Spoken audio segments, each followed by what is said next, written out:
Cet équilibre entre la nature et la civilisation a toujours été une des lois de l'histoire des villes.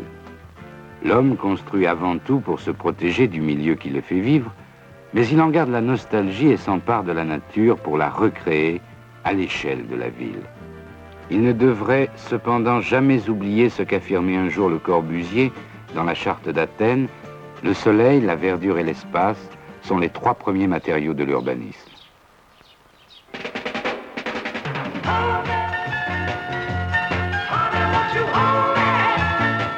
Enfin, une ville n'est réellement vivante que lorsque les activités de chacun s'y déploient dans l'harmonie des rapports mutuels. Cela apparaîtra d'autant plus évident que si chacun aspire, dans son travail, à utiliser sa propre voiture, la perspective de la randonnée invite à se retrouver à plusieurs dans un même véhicule.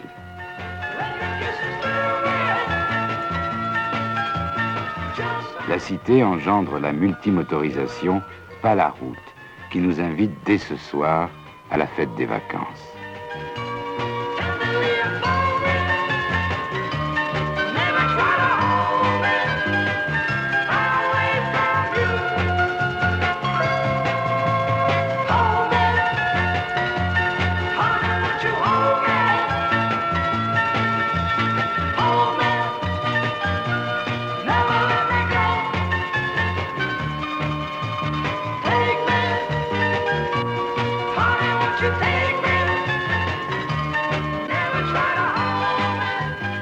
La cité subit le jeu permanent du renouvellement.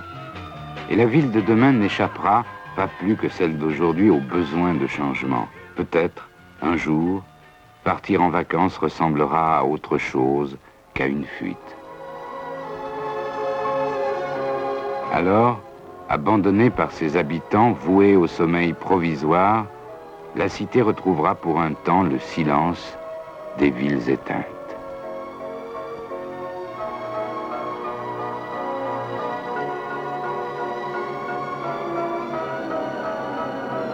Il était une fois une auto faite pour se déplacer dans la ville, pour circuler autour des villes, pour joindre une ville à une autre ville.